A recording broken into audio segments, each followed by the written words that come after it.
Hey everybody, welcome to Behind the Scenes, a podcast where we explore the intersection of art, culture, and big ideas. I'm your host, Sean Malone, creative director for the Foundation for Economic Education and the creator of Out of Frame.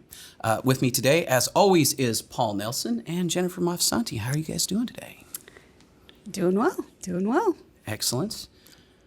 Today, we're going to talk about a movie that has had... I'm maybe hyperbolizing a little bit here, but 17 different release dates over the last year. That's not true. We're really not talking about, but we're talking about Wonder Woman, the original Wonder Woman, just in time, hopefully, for Wonder Woman 1984, which I have been looking forward to for quite some time.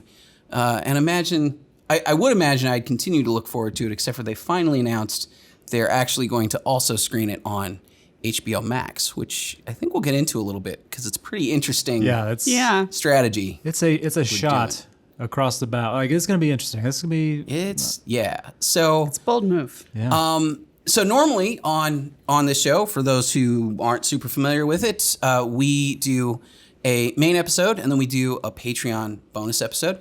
Today, we're not going to do quite the same kind of Patreon bonus. Instead, we're going to do a little bit of housekeeping at the end as we come to the end of the year.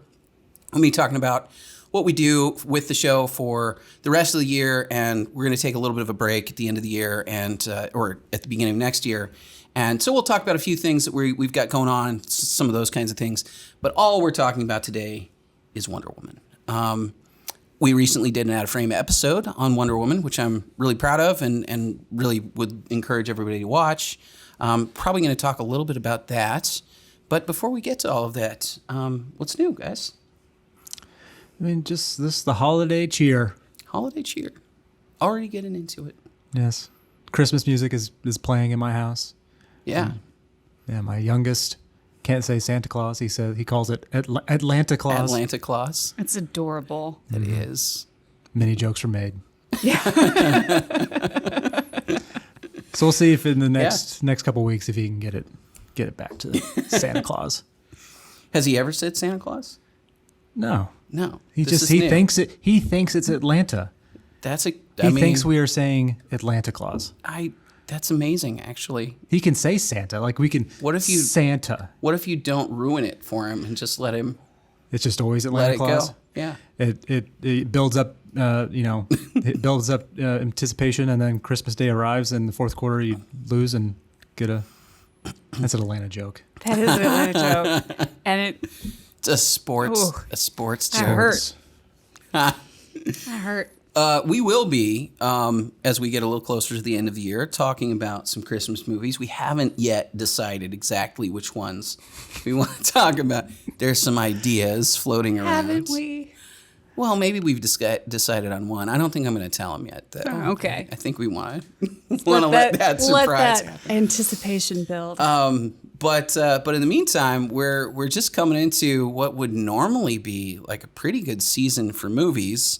Yeah. And which is instead a continuation of our generally abysmal not season of movies. Where, oh man, by the way, some of the things I've been seeing, I don't even know if anybody's really talking about Oscar buzz and stuff like that yet. But some of the things I've seen on like People's Choice Awards and stuff like that, it's like nothing.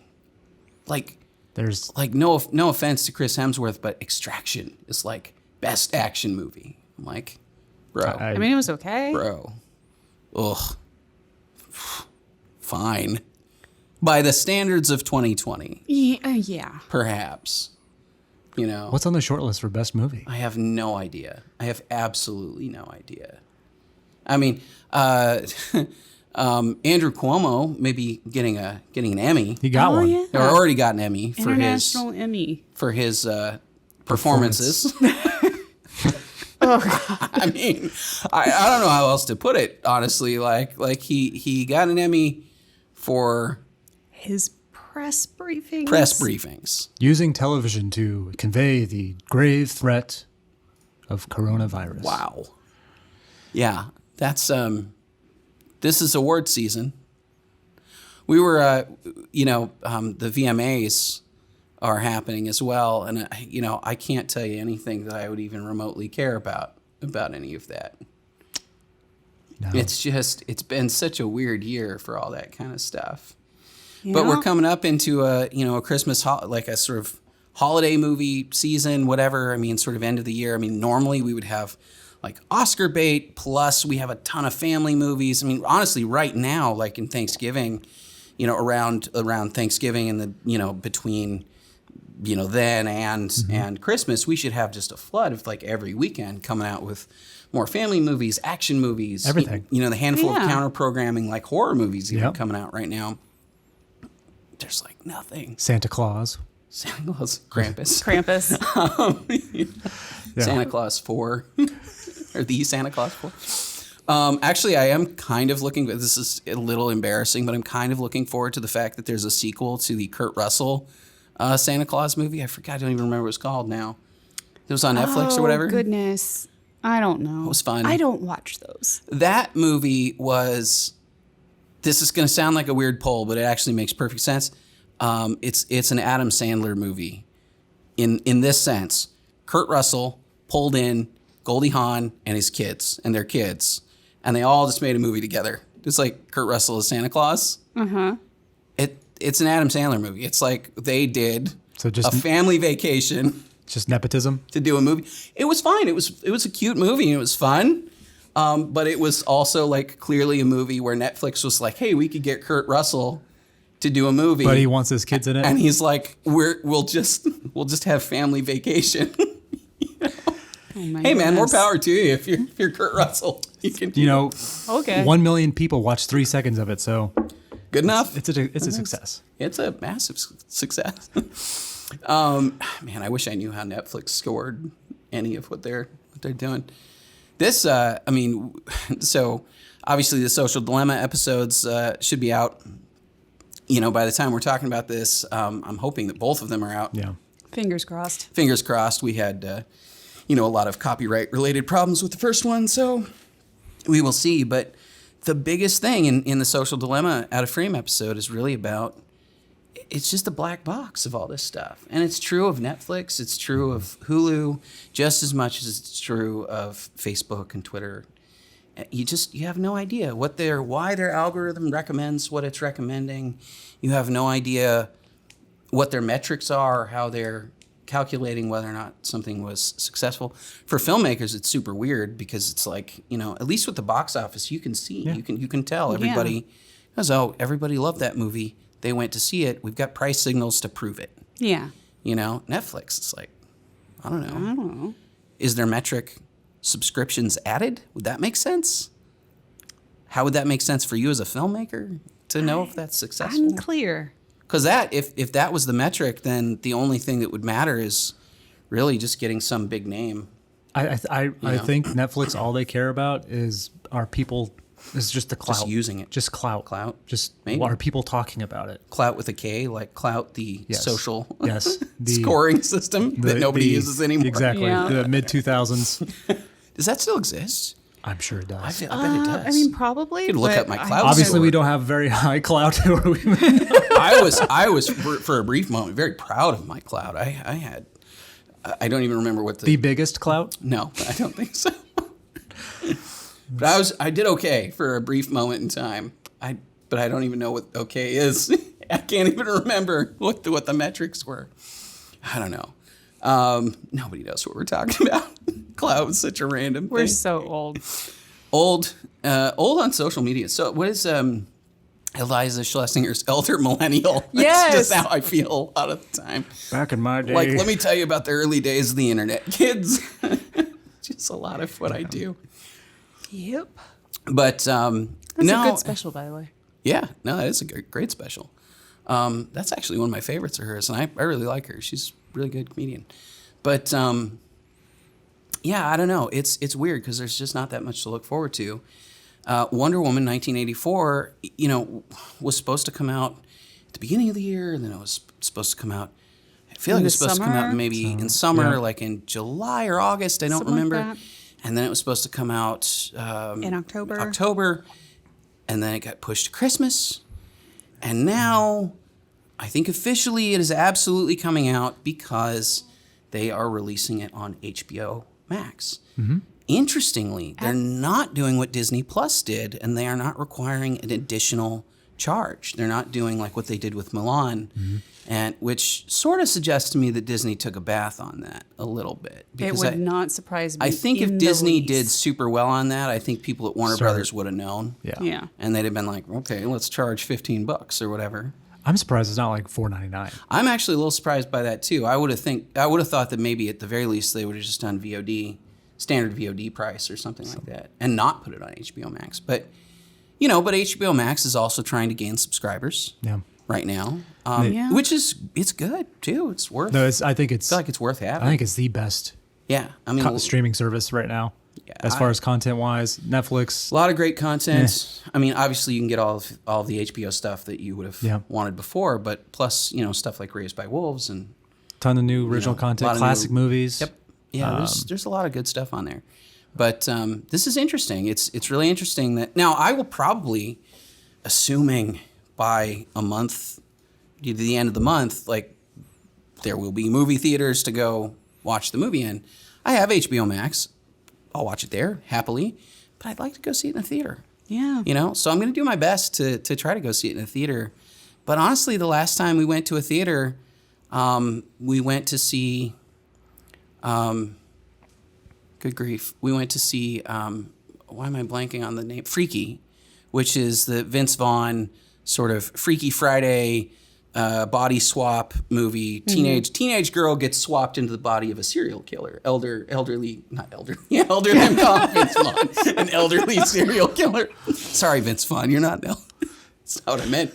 But no, an older guy, and it's pretty good. It's the problem with that movie, to be honest, was really just that the girl character, the main high school girl, who's the character that Vince Vaughn is now playing for a good chunk of the movie, is not specific enough, and it's not. Vince did a perfectly fine job of playing the girl as we met her character. Mm-hmm. But she wasn't. She was like timid and quiet, and part of her character was being very like sort of just soft-spoken, kind of a wallflower, which is not a good move for Vince Vaughn, right? Like having Vince Vaughn play wallflower girl in high school is not really what you want. And kind of when I went into that movie, I was thinking that it was going to be a little bit more like Jack Black in Jumanji, yeah. Mm-hmm. Where you go, but if you think about it, that character is like bubbly and just way over the top, Valley Girl cheerleader. It needs to be something distinct. Yeah. So putting Jack Black in a situation where he has to play that character, or I think I mentioned in one of the more recent Out of Frames, Awkwafina in Danny DeVito, doing Danny DeVito. Those are like way specific and really great. That's where Freaky kind of fell down. But otherwise, it actually wasn't too bad. It's just, this is the bar that we're setting right now. That's the COVID bar. And we got yelled at. By the way, my wife and I got yelled at because we were wearing the wrong kind of masks. I had a one with a vent. It was, like a sports mask or whatever. It had a vent on it. And they were like, no vents allowed. Here, we'll hand you this paper mask instead, which... Okay. It makes even less sense. I mean, there's so much about this that is bizarre. But, like, the one that I was wearing fully covered my face and was, like, Velcroed around. The one she gave me was paper and had massive... Right. Gaps. So whatever the vent was, doing definitely more than the big thing on the sides. Just, it's all very... very irrational in that regard, but I don't know.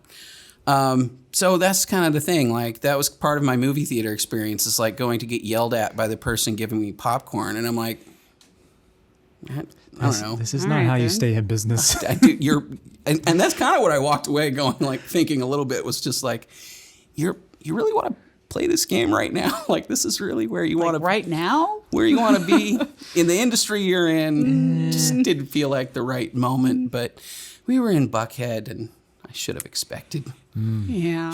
For those who don't know Atlanta, Buckhead is fancy. Oh yes. So fancy. Super fancy. Mm-hmm. So I guess I should have expected it a little bit. But in any case, that was my last movie-going experience. And hopefully the next one, if I go see Wonder Woman in the theater, it's better. Not in Buckhead? Probably won't be in Buckhead. We got free passes to go. So I was like, oh, okay.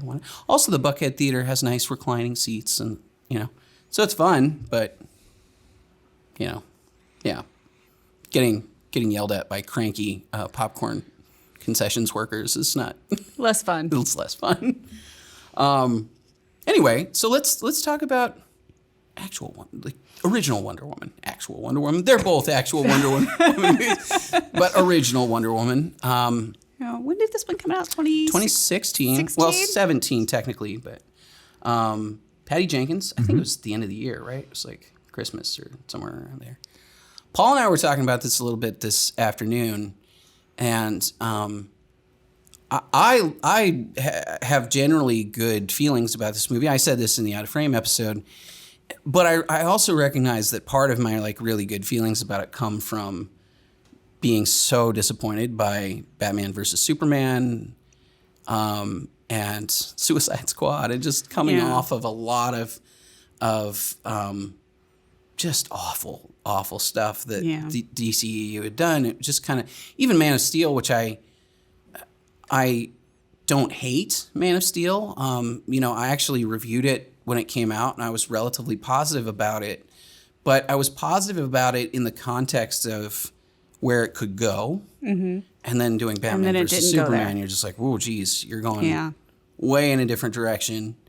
Now Superman is officially dark and brooding and weird, and none of this makes any sense.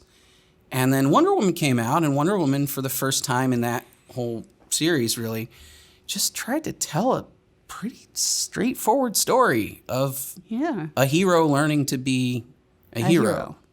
Which I was like, okay, nice. So there's a lot of things that I like about this movie, but I don't know, Jen.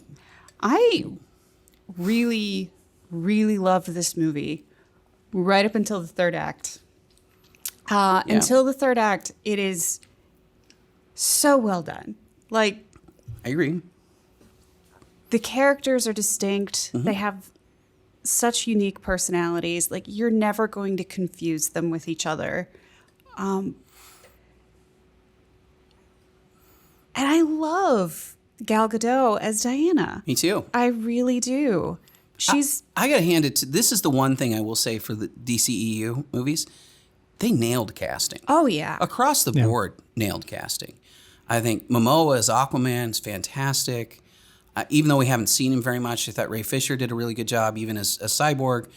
Ezra Miller, I'm going to pass on a little bit as Flash. That's probably a character issue. Cavill. Oh, man. Cavill. You picked a Superman. You did. And also, Cavill outside of the role, also awesome. Yeah. All the time. Man. Even Ben Affleck, which everybody was like, oh no, Ben Affleck's going to be terrible, turned out to be a really good choice. Yeah. There's a couple people, Jesse Eisenberg, I would maybe not put in this category exactly. No. But, no. But for the main cast, for the main, for the Justice League part of it, I think they mostly nailed it. Question. Yeah. Robert Pattinson. Yeah. Is he in this universe, or are they separating universes? It's really hard to say, but I think it's outside of it. I think this is like a standalone. Or Robert Pattinson's Batman is the Batman. Now is a standalone thing. Here's what I would be super curious about: are they going to set the Batman in the Joker universe? Oh, are they going to split off and have Joker be Robert Pattinson's Joker? I don't know, because and I'm not Joker even saying not, in this first movie necessarily, because this is year one Batman. Yeah. Right? We get Riddler in this, right. Well, the Batman, which Batman I'm Begins. very excited about. It is weird to do all this stuff because you do have 1989 Batman is sort of year one Batman also a little bit. He's maybe year two Batman. Then there's Batman Begins, but there is also the animated version of the book Batman Year One, which is Batman in the title Year One.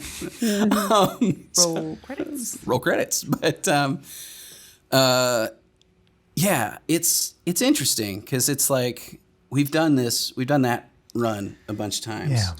Although I do think that this is going to be so my assumption is going to be so different from Batman Begins that it's not really going to be in the same.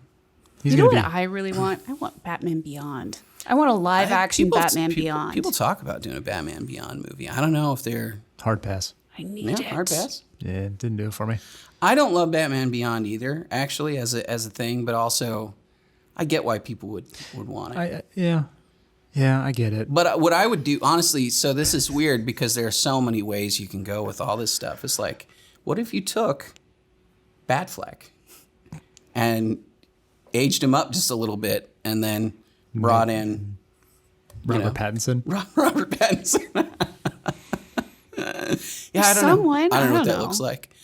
I don't know. There's a lot of that kind of stuff, but yeah, I have no idea where they're going with that. I don't think they know where they're going with it. No. To be perfectly Okay, honest. so this I'm gonna pull this back together to Wonder Woman though, because that really is it's the problem with DCEU, and it's the problem with the all of the things that they've been doing, is that I'm with you entirely. I think Wonder Woman is a really pretty good film up until the third act, and I talk about this all in the Out of Frame episode. Like the third act really kills it for me for a lot of reasons. I mean, not only because it really radically undermines the core philosophical point that the movie's kind of trying to make, which bothers me. And again, did a whole Out of Frame episode on it. It just doesn't make any sense. And then it becomes generic explosions, Yeah. which is just fine. You know, you might as well have thrown a blue light up into the sky and, you know, just there it is. There we have it once again. You know, some generic energy beam out into the, you know, and it's kind of what they did anyway. It's lightning bolts in this case. Yeah. But, yeah, that kind of stuff kind of bothered me. But the reason why I think Wonder Woman gets so much praise is because really it showed that DC could make a decent movie out of that universe, like and one that I think does actually represent the character relatively well. You know, Wonder Woman has gone through a bunch of different iterations. The ones that I think tend to be the best for me, at least, are where Wonder Woman is actually a little bit more militant. Because if you think about her upbringing and where she comes from a warrior culture, and she interacts with the world violently, inherently. And this movie doesn't quite take that track. I mean, it certainly she sees opportunities for, you know, superior violence, as I said in the in the episode, I think. Yeah. But also she sees opportunities for, you know, for kindness and for, you know, even sort of a motherly quality on some of these things. She gets really, really concerned about kids and babies and stuff where, you know, the war is affecting families, you know. Yeah. And I think that's a good take on it. It doesn't make her like so hard and so warrior-like that she's not approachable. And Gal Gadot just kills it. I mean, on that, like, she's so charming and feels like somebody who can do some of the physical stuff at the same time. I also really enjoyed her portrayal of Diana, as Diana's so gung-ho to get to the front, and then she gets to the front and she's like, this is not what I was expecting, and this is horrible, and why are you doing this to each other? And it was, everybody thinks they know what war is until they get to war. I like, one of the things I really do like about the movie too is that she has a real good arc. Yeah. I mean, she's charming, but she's arrogant. She's charming, but she believes that she knows everything. She's going to go in and solve all the problems. It's going to be easy. She's been training for this her whole life. It's no problem. But she did. Well, okay. So she didn't exactly, though. I will say, all right, we can talk about this. But she does fail in several moments. And in particular, her understanding of what was happening was totally shattered, right? Yeah, physically she's overpowering almost anybody. She's a god. Yeah. So yeah, it's a thing. Yeah. She is, and this is, you know, you can say that this is sort of a problem with a lot of the DC characters anyway. Like, it's hard to physically overpower Superman or Wonder Woman or the They Flash. are so OP. Like They really are. Well, and I will never say, I don't want to say OP, because as I've always said, and as I said in the Superman episode we did, I think if you write those characters really well and you make it about the internal struggle, you can do really, really good things with them. But you also got to recognize that like Flash can run through time. He can move at speeds that the velocity alone would create force at just levels you couldn't, like a tank, nothing that humans could make could withstand. Like if he ran past you, you'd vaporize because of the friction of the air. Like it's those kinds of things you have to kind of work your way around. And even with Wonder Woman, who's not quite as powerful as they are in this, at least, we will see how where they go. But she has no problem flipping a tank over or throwing a... Or going into no man's land. Yeah. So overall, I enjoyed this movie. It was fine. Perfectly fine. I think we were talking about expectations, how your expectations were low. Yeah. My expectations were that this would be a good movie. Yeah. Did it meet that? Yeah, I don't know. But I thought what was most interesting is that the character that Chris Pine played, Steve Trevor. Yes. 2 first names. That character and his arc was way better than Diana's and was actually the true hero of the story. Diana knew she couldn't be hurt. Everyone else knew she couldn't be hurt. I mean, literally, she gets to the front line. She says, "What are you doing?" "Okay, I'm going to just jump up out of the ditch and run across. And, not a problem. And just save the town, blah, blah, blah, save everything." Steve Trevor, meanwhile, and his band of merry gentlemen are right behind, but literally risking their lives, knowing they will probably die. And then Steve at the end sacrificing himself. Yeah. Theoretically. To save London, knowing he's going to die, getting on that plane and knowing he's going to die is more heroic than anything a god could ever do. I would also say, too, that I made this point in the Out of Frame episode as well, that the speech that he gives her, maybe it's not one person. It's not, wars and big societal problems are not just you find the bad guy and then kill the bad guy and everything is fine. Like it's not how any of this works. No.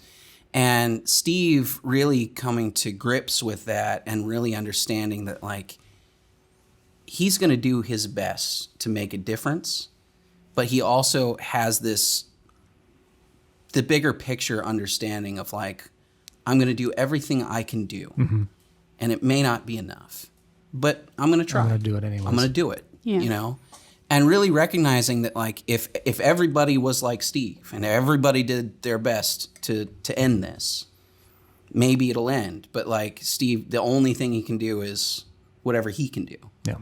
I think that's a really heroic and really powerful statement that the movie makes. It's also why I made a big deal out of that scene, in the episode. But it's also, again, it's the scene where Diana's view of the world is just crushed at that moment, because that was her whole shtick, is like, oh, well, I just find the bad guy. Right. And again, the thing that falls apart for me is that then, of course, 3 minutes later, that's exactly what happens. And Ares shows up and we have to have this big, big spectacular lightning bolt battle or whatever. And CGI'd fight scene. Yeah. And the CGI fight scene really is a big letdown to me to a large extent, because and this is true of a lot of the earlier movies. I feel like they're getting a little bit better, although I only say this because of Shazam, maybe, it's like an empty space. It's just two super, super powerful people creating explosions and smashing stuff on, like, an airfield with, like, nobody else is around. And it's the same thing of, like, Batman versus Superman, where it's like Batman, Superman, and Wonder Woman, Doomsday, and nothing. Just boxes, empty buildings. Like, and it's, so the stakes are kind of weird, because it's like, okay, well, we're, like, smashing we're kind of having our cake and eating it too. Like, we're getting all of these big epic explosions and the big set pieces, but there's no risk or danger that matters, Or, then you can go back to Superman or to Man of Steel, and it's like, and now you actually have risk because you have people on the ground. But even then, you only see like a handful of people. You don't see the tens of thousands of people who are being probably killed by this insane thing that is happening, thousands of feet up in the air, right? Yeah. And so that's kind of weird too. Like the whole way through, it's like it takes this view of all of the conflict and puts it at such a high level that it never really gets down to even Justice League. It's like Joss Whedon, when he came in to do the reshoots and everything, like heard the note that everybody kind of hated that Superman doesn't save anybody, and they put like the one Russian family like in there. What are they doing there? One family? Like that's the only family you have to save is just this one group of people. You're like, no, dude, you're in this whole town. Hundreds of people should be all over the place, and your job number one should be stand in the way of whatever is coming at them. Yeah. Right? And it's never that. And Max Landis did a really cool sort of like rewrite, sort of, hypothetical rewrite of a Justice League movie. It really wasn't very similar to the one that we actually got. But his rewrite, one of the things that really stood out to me that I always loved was that he talked about this idea of Darkseid coming in, having, just really the big, massive bad guy. And then the whole thing being Batman and Superman get the Justice League characters together. And the whole movie is like they're not really together as a team. And then the sort of final act, they come together as a team. And then the whole thing is Darkseid just destroying everything everywhere. And at the end, and then all of the time you're seeing Justice League members, go and try to do whatever they can do. And it seems really, really chaotic. And then as you get to the end of the scene, Darkseid says something like, well, you've lost. Look around you. All the buildings are destroyed. Everything is. And then you kind of pull back and you see that all of the human beings have been saved. Mm-hmm. It's like they let the buildings get destroyed, but they like collected all the people and they made sure that everybody was safe. And so, because Max really understood that like that's the mission, right? It's not necessarily to just have this big brawl. It's like to save the people. It's not just to kill the bad guy. Right? It's to save the people. Right? Yeah. And I think Wonder Woman misses that mark too. Even though she, fine, she does. She ends the war, sort of, whatever. But it's just that part falls flat for me for that reason. Yeah, it was weird when she kills the God of War and then all of the Germans wake up. Right. But none of the like the guys that the Allied guys were. It's like, man. No, I know. But they're the good guys, Paul. It's fine. No, it's just the Germans. But the not even Nazis at this point. No, it's but I think we have to treat Germans now as like Nazis in every war of that era anyway. It was very odd. Well, that war too is strange anyway because it's actually like big imperial powers. Mm-hmm. It's the Austro-Hungarian Empire and it's just this vast. It includes Turkey and Hungary and same on the other side with the English Empire and shipping in soldiers from all Africa, everywhere, from India, and that was probably. And France is still a colonial power at this point too. Yeah. So let's not forget them. When I was doing research for the Out of Frame episode, it really truly is a world war. Mm-hmm. Yeah, really a world war. Not just because people from all over the place came in, but also because there's fighting on every continent. Except for North America, sort of. But in China and India and like Northern Africa and all of Europe and bits of Eastern Europe, and it's just, it's huge. Yeah, tens of millions of people. Mm-hmm. That war was such a mess, and it very much was a watershed moment in world history. Like everything that came before it was leading up to it. and everything that came after it was as a result of it. Yeah. And Well, Paul and I were talking about this too. One of the things I'm going to go do later on is I'm going to go on a podcast and talk about this free speech. The guy did a lecture on free speech. We're going to kind of break it down. And the guy mentioned free speech restrictions in other parts of the world. And he's talking about Germany and limitations on, what you can say or write or even supposedly believe in terms of being a neo-Nazi or, Nazi ideology and stuff. And so in Germany, it's illegal to spread Nazi ideology, right? But in America, it's protected under the First Amendment. It's legally protected to be able to talk about these kinds of ideas. Even if we think these ideas are terrible, we value free speech, and we value the idea that the only way, first of all, sunlight being the best disinfectant, which I strongly believe, but also I think we value the idea that in order to understand how to break down a bad idea and to contest a bad idea, you need to be able to discuss that idea. And it's not because we think that the ideology is good, but because we want to be able to actually deal with it. Mm-hmm. And it's also like you can consider an idea and its merits without agreeing with it, Absolutely. like at all. Yeah. And that, in fact, if you want to counter that idea, you have to do that. I think it's really, really essential that you're able to do that. Yeah. But the guy who I was listening to the lecture said, he talked about Weimar, Germany, and he was like, well, see, like, and I don't know that he's fully arguing this, but the way that it came off to me in his speech was that, like, well, the reason that they went towards Hitler was because they just allowed him to say whatever he wanted. I'm like, no. What you're talking about, World War I as a watershed moment, the armistice and then the aftermath of that, where Germany was required to pay reparations, did not have the money to do this. They ended up printing trillions of Deutschmarks. It was horrendous hyperinflation. Massive hyperinflation, utterly destroyed the economy afterwards for years, created tremendous civil unrest, fractured their entire society, and then that is what allowed things like Nazism to come into power. Not the fact that Hitler was moderately persuasive. He wasn't even that persuasive. He didn't even have a majority. No. He just had a fractured society. And that was an economic thing, maybe more than almost anything else. And people forget that, and it's kind of weird. Like, Yeah. we need to discuss those kinds of things, especially I feel like right now, because we've done a lot of ignoring of what the costs are of a lot of the policies that everybody Yeah. around the world has taken.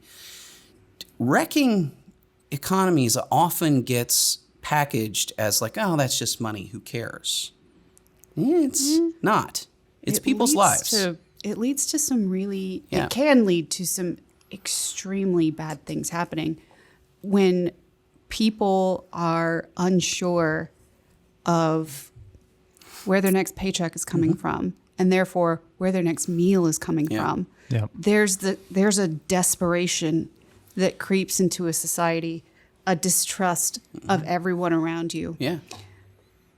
And it is a death knell to a civilization, or it can be. Certainly can be. And I also think that, like, that can be countered by some semblance of hope, right? Oh, like, absolutely. It can be countered by this sense that, Viktor Frankl, author of Man's Search for Meaning, talks a lot about this in that book, but talks about, a man can bear almost anything if there is a deeper meaning, if he can connect it to a deeper meaning, or if there's that hope at the end of it. So he survived concentration camps. Yeah. But the way that happened was by finding meaning in the work that he was doing and everything else that was in the people around him, and then also maintaining that sense of, like, we will get out of this. There will be light at the end of this tunnel somewhere, and it's unfathomable how you could do that, but in that context. But if people can do that, you can go through a lot of difficulty and still be okay. I think the really scary thing about right now and what we've been dealing with for the last 8 months or so is that there's not any clarity on when it ends, you know? And I don't know. I think it's a pretty dangerous place to be. And that's very similar, again, to this idea that, like, if you're in Weimar, Germany, there's no end. Yeah. You just look at everything around you completely collapsing and you go, oh.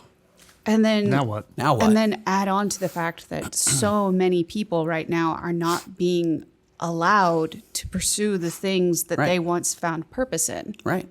They're not allowed to socialize with their friends or their family or go to their jobs. Or the gym. Or the gym. Or the movies. Or literally anything. Yeah. So there's this imposition of despair. Right. In addition to the imposition of fear and distrust of the people around you, because suddenly they are physical dangers to you. Yeah. Anyone at any time. Yeah, and unknown. They may not even know it. It's a mystery. Yes. It can be done without ill intent. Yeah. It's why So a lot of time we hear dangerous. we hear the debate about class warfare, class divide, all this stuff that typically I just ignore because the point people that bring it up try to make are that the rich are keeping down the poor. In this case, that's exactly what's happening, and we see that people that are saying stay home, save lives, are in positions that they don't have to go to work. Right. They can work from home. They can live in there. And they have a lot more certainty. And they know that they have a paycheck coming. Yeah. Meanwhile, the lower working class does not have that certainty at all. Yeah. No. And what do you tell someone that is supposed to be doing a job and then no, you can't do that, or a bar owner that's trying to pay rent, but then you can't serve. Even if you take precautions, even if you spend your own money to put precautions because that's what you're being told to do is good. I mean, and then, why would you even consider that? again, You monster. Thinking about the regime uncertainty part of this too is like we have seen so many instances over the last year of people spending lots and lots of money restructuring their businesses, adding, partitions to in restaurants or building, means of like getting people outside or doing whatever it is, and then being told, months like the month after they did it, just being told, nope, that's illegal now too. You can't. A buddy of mine who I mentioned on the show a couple weeks ago, who runs a dance studio, same thing. Like he was classified as one thing, and he thought, okay, we're gonna figure out how to make this work and make the classes work, and then with no warning or anything, just reclassified as something else and not allowed to do the work anymore. That is crushing for people. yes. To the Wonder Woman point, though, I want to sort of pull this back to this idea that like there's still, in spite of all of that, there's no one person that you can point to and say you're the one. If I just remove you, well, They tried. I mean, People tried. I think there are a lot of individual people you could point to. I mean, what are you gonna like Whitmer? Somebody like that. Yeah. Yes. Yeah. You can point to somebody like Whitmer or Inslee or, Cuomo or whatever. Just kind of making fun of Cuomo earlier. But and that's fine, except for I don't think they have, first of all, they have a lot of support from a lot of people. Yeah. Yeah. General And- population has allowed this to happen. Yeah.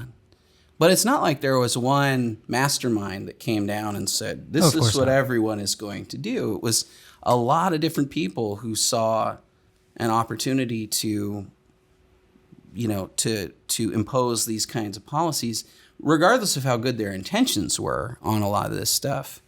I don't think many of them considered the consequences particularly. No, of course not.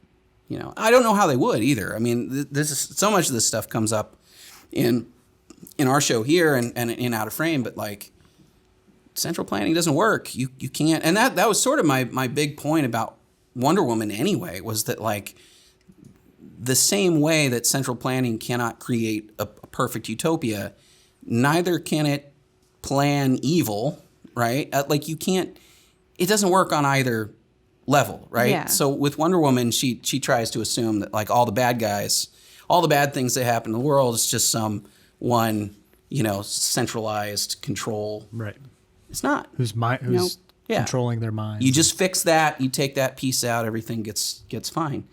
That's not how it works. Yeah. Similarly, though, like you're trying to do the right thing for the world, you're not going to do a very good job either because you just don't have enough knowledge. Yeah. Just not there.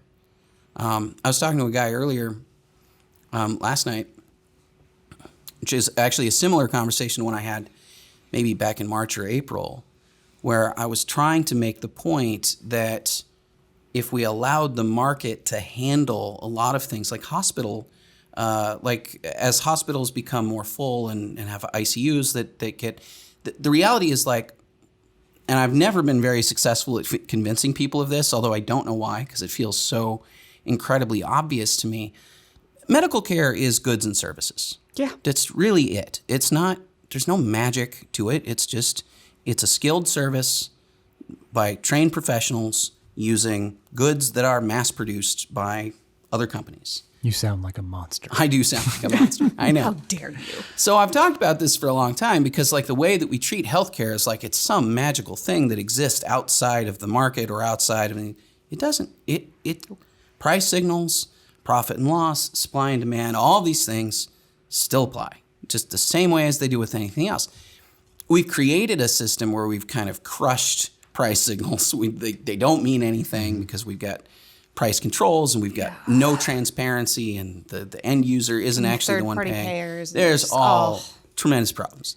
We also have regulatory problems across the board where only certain people are allowed to do certain things. And Yes. you can't, if you're a medical device manufacturer, you have to go through 20 different regulatory agencies to figure out whether or not you're allowed to do this. As someone who has spent a lot of quality time in hospitals, Yeah.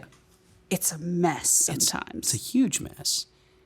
And the problem is when you get a natural disaster situation, like we're kind of in, you end up with not enough stuff, not enough trained people. By the way, doctors, the number of doctors we have is largely controlled by the AMA. Yep.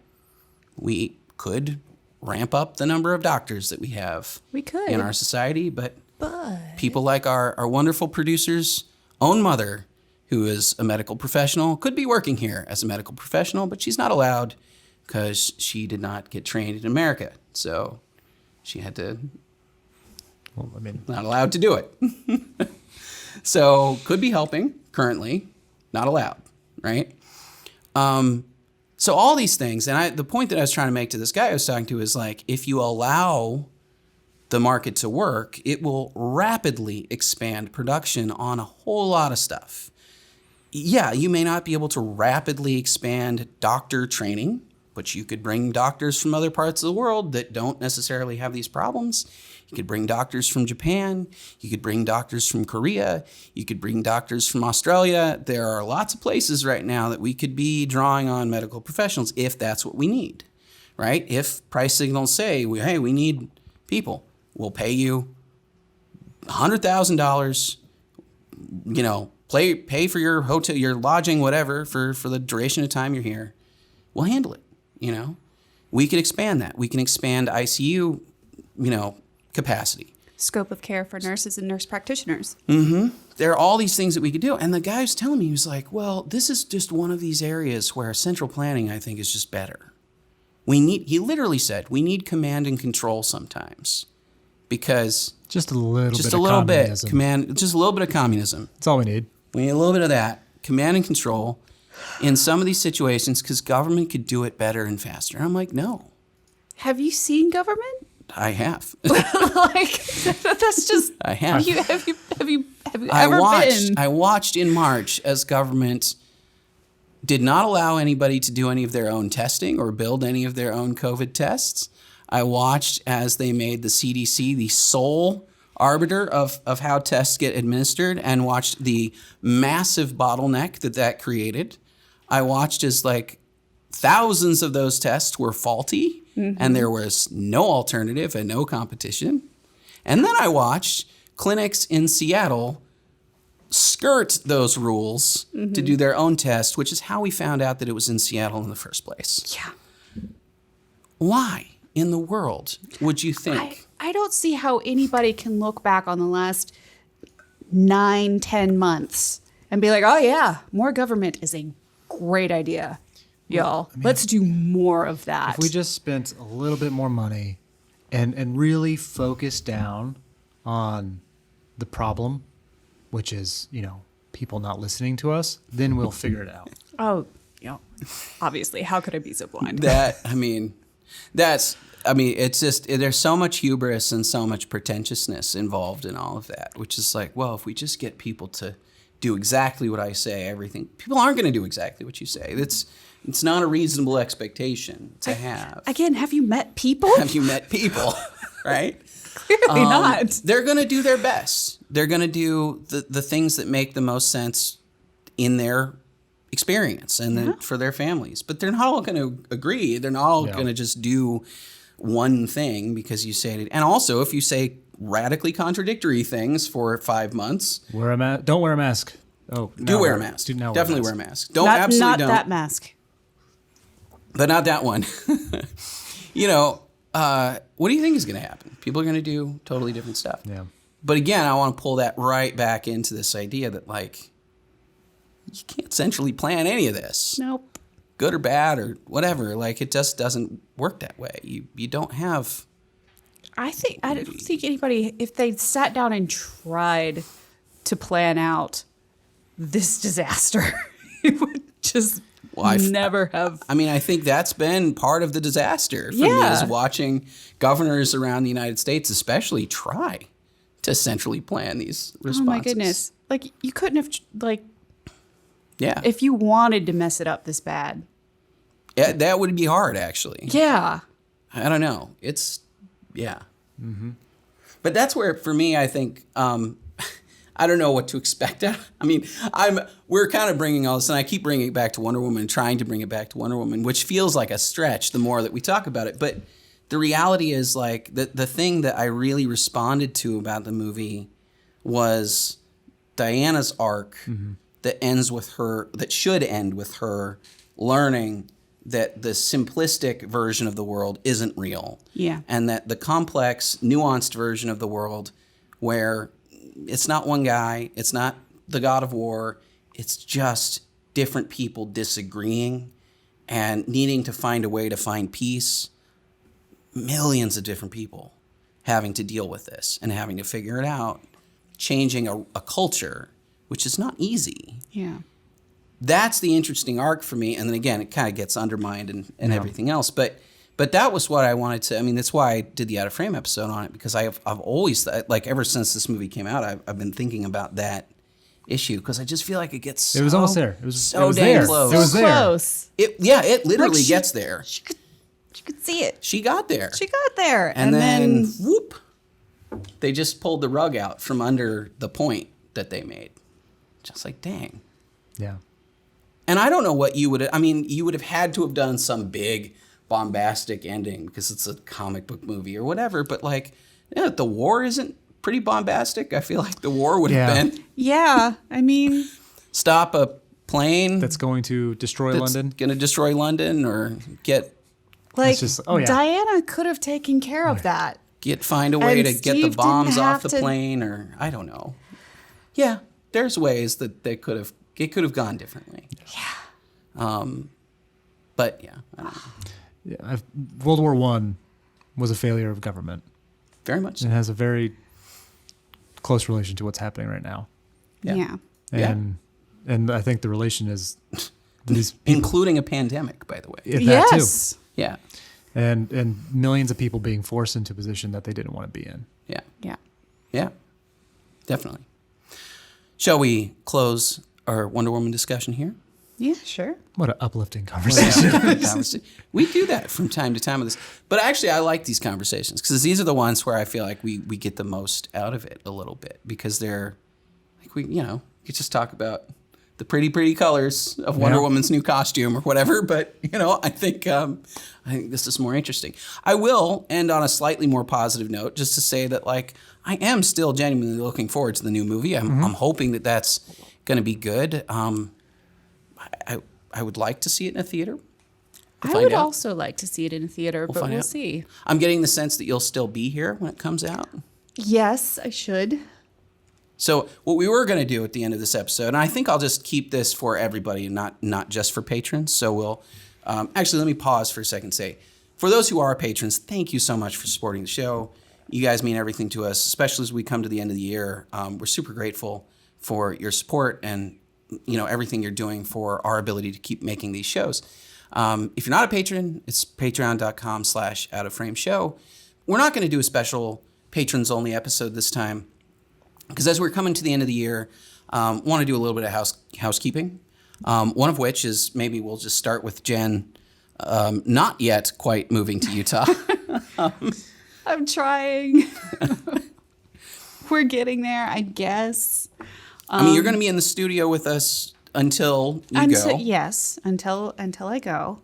I think right now the plan is still the first week of January, moving. Okay. Actually, physically relocating. At which point maybe to an apartment. Maybe to an apartment or a rental house. We've not had a whole lot of luck. Yeah. Actually, finding that perfect house. I feel like the house hunting is a bummer because it's like that first house sounded pretty good. It's such a bummer, and then it wasn't. And then it wasn't, and then the rest of them just haven't panned out. Yeah, it is incredibly frustrating. I don't know. I think we're rapidly approaching the point in this process that we could at least see the screw it, I'm building my own from here. I don't think we have quite reached that point yet, but we can definitely see it from where we're standing. I mean, I've been thinking about, we've talked about this before, I think on the show.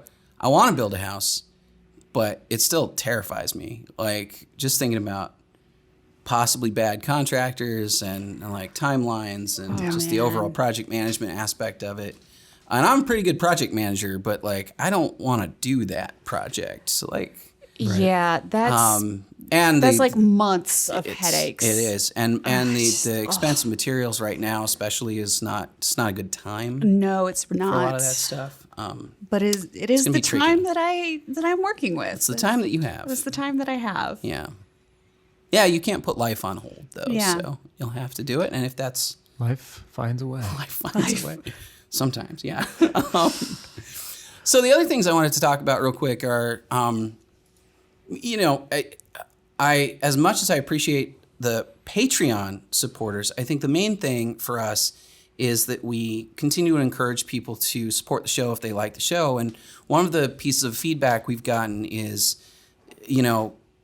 especially in a world where social media platforms censor people and where people are worried about the sort of cancel culture and a lot of the things that we've talked about here before too, some people are a little skittish about Patreon specifically because Patreon has in the past booted people off the platform for various reasons, not, being culturally approved or what have you. And some of these people have not been very good and some of them have been sort of caught in the crossfire, like a lot of the kind of cancel culture stuff. So one of the things that I wanted to mention is that we haven't really released it publicly yet, but we did start a Subscribe Star page, and we're looking into other ways of supporting the show that are like Patreon, things that are very similar, but which maybe you might be more comfortable with. So we're going to start putting more and more of that kind of stuff out there. It doesn't really, I think we'll probably have basically the same tiers and the same, everybody will have access to the podcast or to the Facebook group, which brings me to another point. Nobody's really using the Facebook group. Nope. Which is fine, because I think we made a mistake, a little bit of thinking that of kind of sticking with Facebook because we were already there a little bit, when in fact I think what we want to do is maybe create a Discord instead. And we've been talking about it. Jen's excited about it. I am excited. I'm excited about it too. I'm just not very good, personally, I'm just not very good at using Discord consistently and just being there, you know, and it's something that I'm going to have to be better at, I think, if we go that direction. But I'm okay with it. I think the Discords that I do belong to have been more enjoyable than a lot of discussions I've had on Facebook lately and on other platforms. So there's that. Very true. The other thing I wanted to mention is that we just started, but again, have not posted anything to TikTok. Yeah, we have an account. We have an account. Stay tuned. We have no idea what we're doing with it yet. Sean's going to be dancing. That's probably not the case, but we'll find out.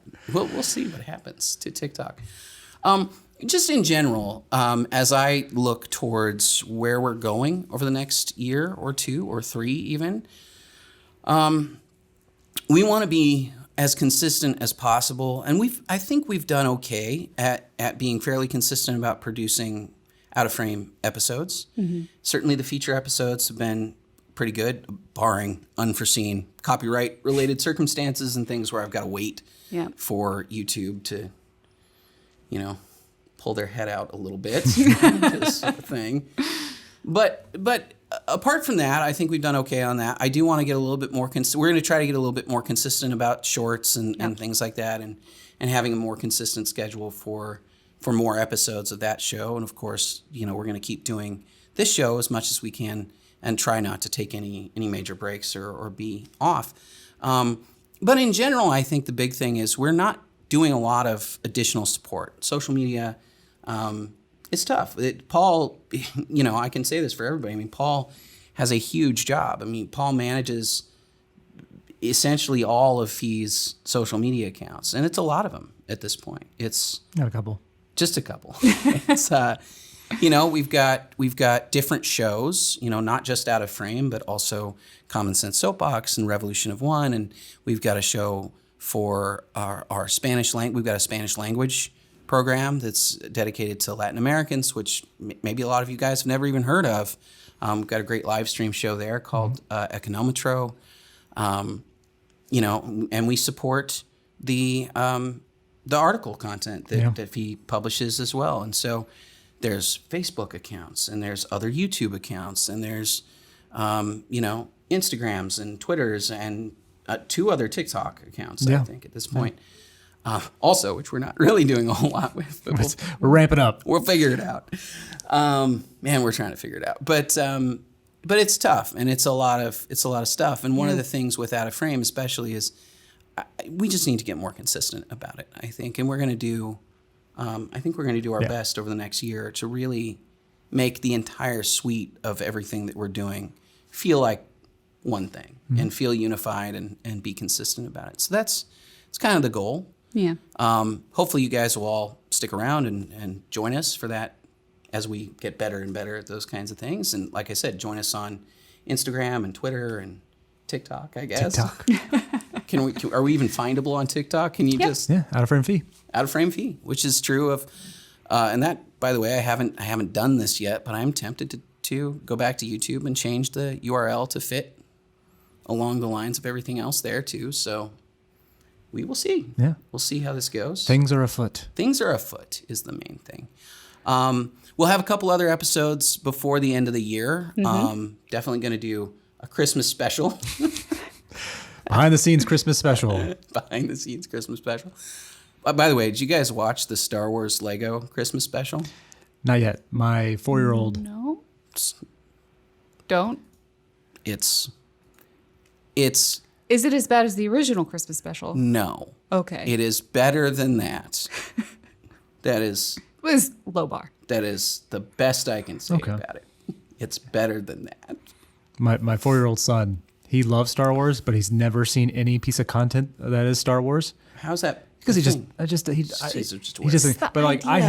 have Star Wars stuff, and he sees that I like. He knows who R2D2 is. Okay. Or as he says, R2D2. Okay. I don't even think R2D2 is in the new Christmas special. The true hero of the Star Wars saga. He is kind of the true hero of the Star Wars saga. Where's the lie? Yeah. He's not only the inciting incident of the entire Star Wars saga, he's also like the reason it concludes. Yeah. Yeah. Yeah. He's the keeper of all information as well. Really, all the most important stuff in Star Wars. I Yeah, feel like R2 is the guy. Mm-hmm. I don't know. Anyway.